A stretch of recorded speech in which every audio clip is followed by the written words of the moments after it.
feeding more volume is not going to be better for the calf as long as you're still feeding enough IgG, fat, and protein.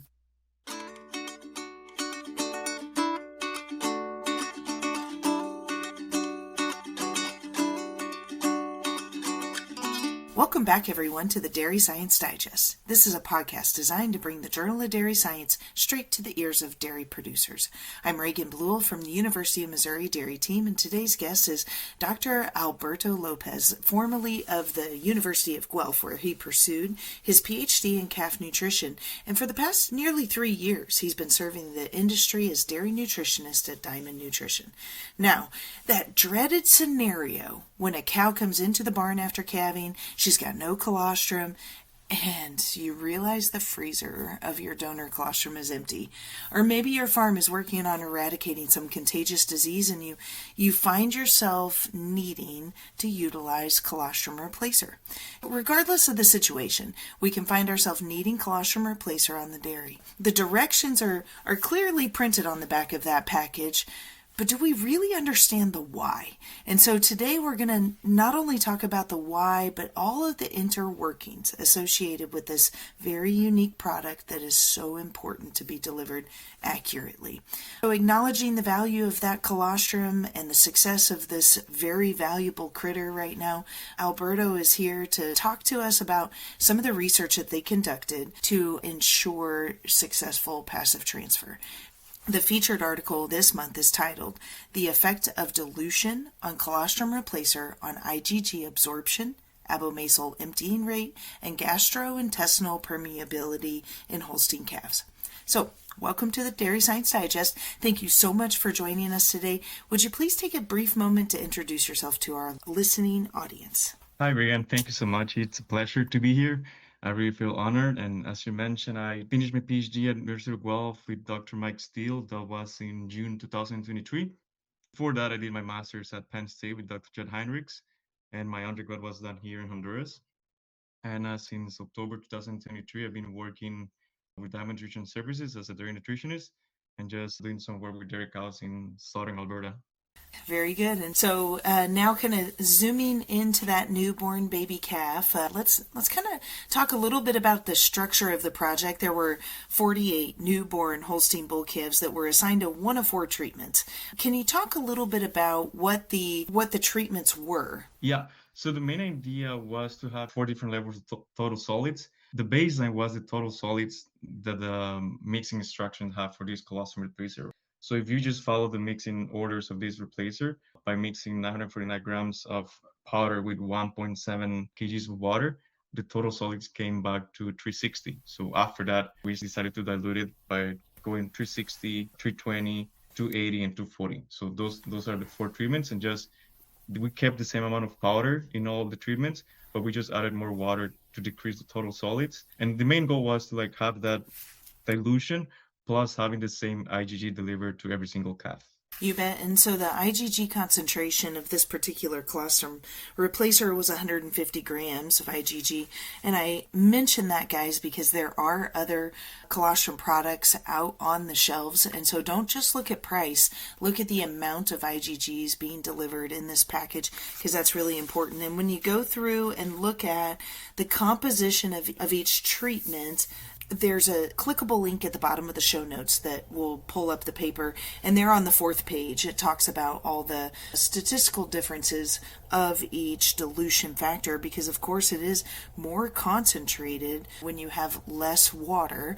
And for those of you that are unfamiliar with the weight of a gallon of water, well, converting it over to liters or even gallons, our control had the least amount at 2.64 liters, which is about almost half of a gallon, right? Because a gallon is 3.78 liters, and so that's 43% less than a normal gallon of colostrum. And I don't know about you guys, but when I opened up this paper, the first thing that came across my mind is less is more. When I'm tubing that calf, if I can get less volume in there and get the same response, admittingly, Alberto, that's the reason I called you today, because I'm trying to make the lives of these dairymen easier, right? Yeah. Yet still successful. So I see here that the colostrum replacer that you use was from a single source. Can you talk a little bit about the different colostrum replacers out on the marketplace? Yeah, this one is a standard 150 gram IgG colostrum replacer, but different batches where you can get more concentrated products. And then you have other colostrum replacer products available in the market that have different manufacturing procedures where you can see that protein and fat can really differ between them. So that's something that we should be very careful about as well. Let's talk about osmolarity Yeah. milk. What is osmolarity and what's a normal maternal osmolarity? You were throwing around some 200 numbers there or 300. Talk me through, what are we measuring? Yes, just to keep it simple, osmolarity, we're just trying to measure total osmoles in colostrum. And as I mentioned somewhere in the paper, like more or less, we have seen that colostrum replacer, you find osmolarities of like around 300. But once you go to maternal colostrum, that can vary a lot and depending on the IgG concentration in bricks. So it's kind of hard to like, we were thinking about that at the beginning, like how to have different total solids, which it can be related to osmolarity, but you can find a lot of variation between maternal colostrum and as well between different colostrum replacers. As you know, some of them remove some fat and other ones they just dry it out. So it's kind of hard to control osmolarity given to a calf. Yeah, because all of those different ingredients within the colostrum placer, they all impact the solution, right? Yeah. When I think of osmolarity, I do remember back all of the research in the early 80s that were talking about how important the concentration of the solution is in hindgut absorption. So all of this research is based on colostrum replacer. Do you have any thoughts on what it might look like if you were trying to enhance maternal colostrum that was slightly inadequate with colostrum enrichment? These total solids, this dilution experiment was done with colostrum replacer. It can be a whole different world if we did almost the same experiment but with maternal colostrum. Because we had this idea from a previous experiment. We published another paper that was about colostrum enrichment. Basically, we're trying to go from 30 grams per liter of IgG to 60. And the other treatment was trying to go from 60 grams per liter to 90 grams per liter. So when we did it 30 to 60 grams per liter of IgG just by adding powder to maternal colostrum, we saw a big jump in AEA and serum IgG concentration in 24 hours. Okay. But when we did the 60 to 90 is when osmolarity went very high in total solids, and actually AEA decrease in IgG wasn't higher. So after that, we started thinking what can be causing that, and we saw that osmolarity in total solids are very high when you added powder to a 60 gram per liter colostrum, right? Which will be considered high quality. So after that, we started thinking maybe if we dilute something that is very concentrated, we can go back and have more absorption. So that was baseline for this experiment, right? But we did this with colostrum replacer. I think it will be very neat if we could do this with maternal colostrum. But I think we could see very different results if we do maternal colostrum instead of replacer. Let's zoom out 30,000 foot. Let's talk a little bit about once you get the tube down the neck of the calf, and can you map out the path of colostrum if it's being tubed? Yes, when we're tubing a calf, the main idea is to bypass, try to avoid the rumen, and try to get that colostrum to the abomasal. And thereafter, we have milk or colostrum get a curd, and eventually it gets delivered to the small intestine. And we have seen that different osmolarities could affect abomasal emptying rate, which is the time which it takes the colostrum to reach the small intestine. And it's good that you mentioned that, because talking about osmolarity, because a previous study that we did with colostrum enrichment, just trying to piece things together here, one of the treatments osmolarity was above 800, and we were still feeding 4 liters of colostrum in that treatment, and it just took forever to feed that calf, even though we're tubing it. It took a couple minutes, and it was very, I don't want to say annoying, but it was very tricky for the guy feeding the calf. And I think annoying's right. Yeah, it's annoying. Let's call it what it is. It's frustrating. It's frustrating for the person who is feeding it. It's also frustrating for the calf. Like, you don't want to have the tube into the calf for a couple minutes. Right. Yeah. So around 800 is very high, highly hypertonic, and we saw that in our experiment. We didn't see that here because the maximum didn't reach that high, but yeah, it's Yes. Well, and admittingly, I don't know a whole lot about the osmolarity of colostrum until I read your paper, and that's part of why I do this every month is just for me to continue to learn too. And I noticed that the data suggests that abomasal emptying starts to get negatively impacted around that 600 mark. And so we're throwing around all these numbers, and really osmolarity isn't something that I routinely think about. Is this something producers should be actually measuring, do you think? To be honest, I think it's very important, but it's not very user friendly if you want to measure it on farm. If we were able to develop something that correlates probably bricks, I don't know, I don't think so, but I think it's something at least colostrum replacers should put in their label. And once we start telling farmers how osmolarity works, once they see a number that it's 800 or like 600, they kind of have an idea of how thick that mix is going to be, right?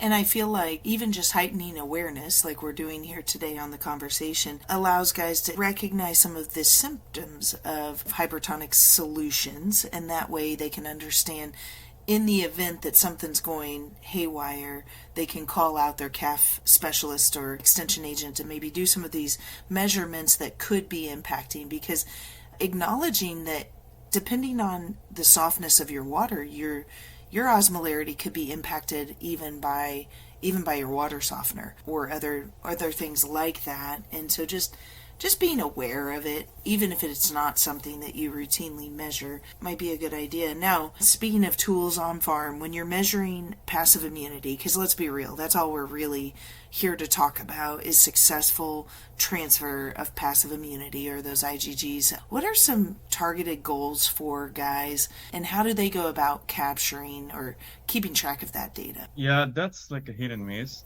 I have seen many farms that really keep track of their passive immunity. They were very close with their bat, and they have like averages and percentages of how many fall into the Lombard categories. And then we go to some farms that they don't even know how to measure STP, right? Or they don't even have a clue where their IgG should be. So I've seen both of them, and even just by teaching them to focus on that first colostrum feeding, we have seen big results. Huge Like sometimes, differences. yeah, and like it's kind of like funny how they react when they call you and they say, "Hey, all my calves are dying," or they have scours at day 7 and they're struggling. And so we just go and take blood samples and kind of explain them that what IgG does to the calf, and they see Yes. all like very poor and fair values. And once we start doing like a proper program, you can see those numbers go up, and you start seeing difference in the calf farm, which makes life easier for them. Oh, so much easier. Yeah. And, whenever those calves are flourishing through day 7, day 10, day 14, all those marks when the bugs tend to get them, if they can flourish through that, they never skip a beat. They just go. I liken colostrum management a lot to transition cow management, because if you do those things right, there's just these critical management points. And if you get those right, everything is so much easier. And so that's why we're here today talking about colostrum management. And I think that there are many producers that maybe hit that window that you were talking about, that maybe didn't even understand the importance of IgGs, but not anymore. Now that these calves over the last year or so have been valued where they're at, we've all learned real fast how to ensure that they stay alive, because that calf is very valuable. And additionally, what I've seen here locally is, as calf buyers are coming through, especially for those crossbred animals, there's quite a few calf buyers that are actually determining their pay price on successful passive transfer. So Yeah. they'll pay you an amount when they pick up the calf, and then they will keep data on that producer on how successful they are at their colostrum management and therefore mortality rates, and that producer is going to get paid on a sliding scale based on whether they're doing it or not. Yeah, it's good that you mentioned that. I have seen that, and I have seen also something similar. I have seen where like calf sellers guarantee you that they fed at least 2 pouches of colostrum replacer. Like most of them have 150, so they're like telling you, okay, we fed this calf at least 300 grams of IgG, so that's why we have this price for this calf. Yes, right. Yeah. And that way you can be more certain that animal's going to be successful. Anywho, yeah, I think a gold standard that kind of floats around in the textbooks is you want about 40% of your calves to be greater than 25 grams per liter. Yeah. And that, how do you measure that on farm to make sure you're doing it right? I think that 40% goal should be like a proper program over a couple of weeks, at least. And then just make sure that at least 40% of your calves fall under that category, not just like in 1 week or like 1 month, right? Of course, IgGs is what we've been talking about all this time, and that's really the topic of interest that was being measured. So tell me a little bit about how the dilution effect impacted IgG concentration in these animals, because you did serial blood sampling several hours concurrently for that first day of life, and then followed them through 7 days of life. So talk to me about what your observations were. Just to be clear, we didn't see any major differences if we talk about IgG, AEA, or IgG at day 7. No difference at all. We saw something with IgG area under the curve at 24 hours and day 7, which like from AUC 24 hours, it was greater for dilution 2 and dilution 3 in comparison to dilution 1. And the AUC at day 7 was greater in dilution 3 in comparison to control. That could be telling us something, but still, as we were talking about, volume was something that we didn't control, and we acknowledge that. So we believe there is something going on, but we weren't able to prove it with this project. And what I'm also thinking, talking about IgG, I'm pretty sure you have heard before that there's like an upper limit of how much IgG a calf can absorb in a certain time period or feeding. People say above 350, above 400 grams of IgG is when you start noticing drops in AEA and IgG absorption. And if I go to start thinking about this project, we only fed 150 grams of IgG, right?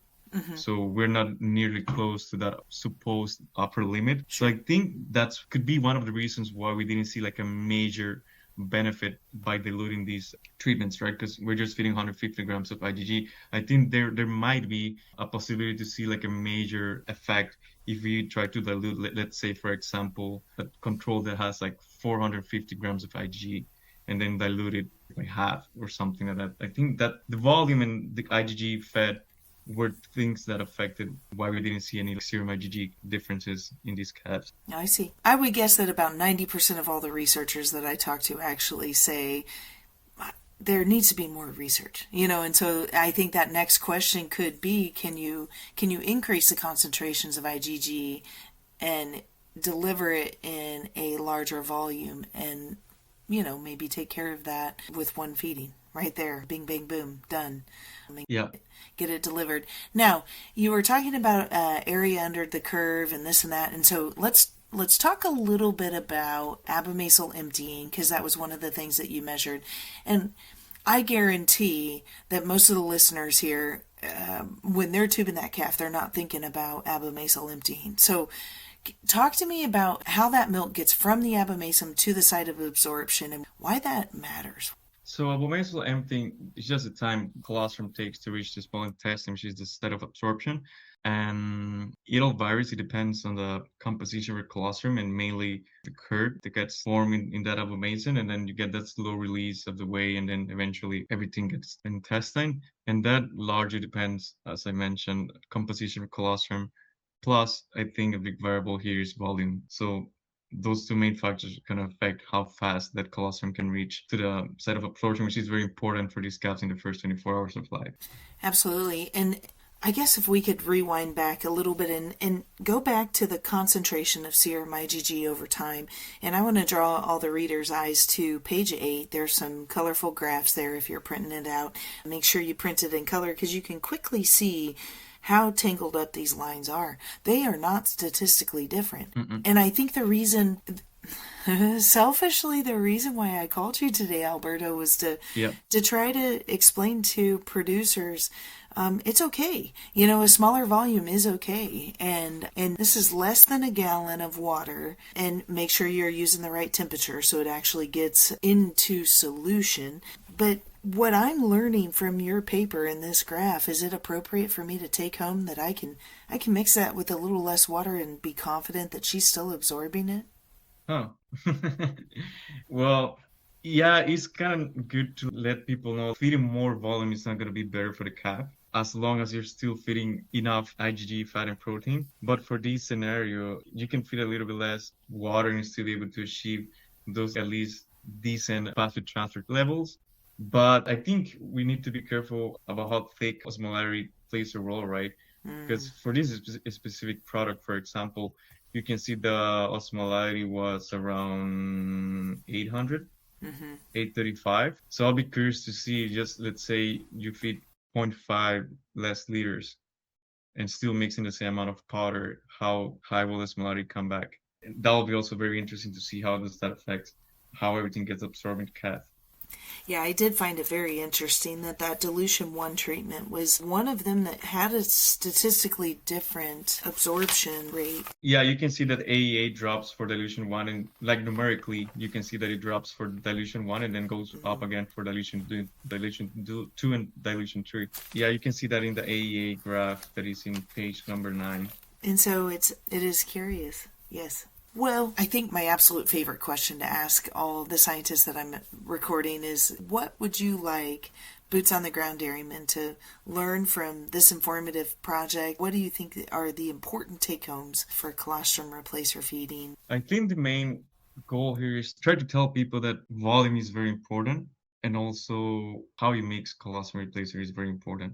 And the main goal, as you also were mentioning, like you don't have to be feeding 5 liters, 4.5 liters to a calf when he's a newborn, just because people think, oh, I just fed 4 liters and that's enough. Like you should be focusing on other stuff, right? And that's a good point that you mentioned, that if you can feed just 2.9 total volume fed, and you can still get what a calf needs to get delivered, right?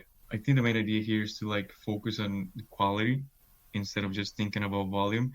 And I think a good step for the future is going to be to try to teach people about total solids and osmolarity. I know like for some oral rehydration product they tell you, but at least I haven't seen that in colostrum replacer, but I think it's something that should be considered in the future. Very good. Well, Alberto, this has been a great discussion, and I thank you so much for your time and willingness to share your team's observations on the dilution effect of colostrum replacer. These replacement heifers and heck, the bull calves are now so valuable that colostrum is now and always should be a non-negotiable for newborn calf care. The more we understand and can optimize the absorption, the stronger your calf will be. So listeners, I applaud you for taking time out of your day today to listen in and gather sound science to base your management decisions around. I've really enjoyed this discussion and have learned a lot from the conversation. It's been the July edition of the Dairy Science Digest, a monthly podcast project designed to bring the Journal of Dairy Science straight to your ears. We highlight peer-reviewed research articles in press and is provided to you by the University of Missouri Dairy Team. So please be sure to like, share, and subscribe to get future editions straight to your cell phone. This is Reagan Bluel with the Dairy Science Digest, and I hope you have a great day.